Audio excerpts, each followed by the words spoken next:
এবং সেখান থেকে একটা ভালো কাটব্যাক, শুটিং স্পেস এবং সেখান থেকে নেপালের গোল। রোহিত চাঁদ তিনি গোলটা করলেন। ন্যাশনাল টিমের ক্যারিয়ারে যার সেকেন্ড গোল, এবং সেটা এলো বাংলাদেশে। ফার্স্ট টাচ সেটাই পারফেক্ট। লেফট ফ্ল্যাঙ্কে ফয়সাল আহমেদ ফাহিম,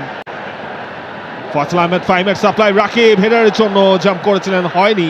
জামাল ভুঁইয়া, সেখান থেকে হামজার অ্যাক্রোব্যাটিক অ্যাটেম্প এবং সেখান থেকেই গোল।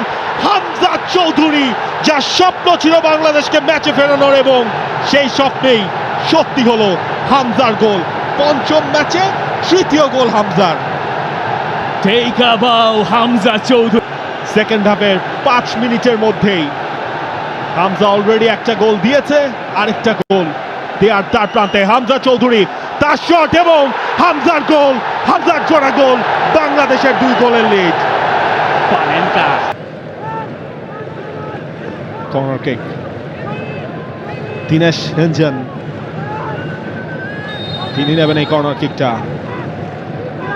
দিনেশের সাপ্লাই, সেখান থেকে নেপালের গোল।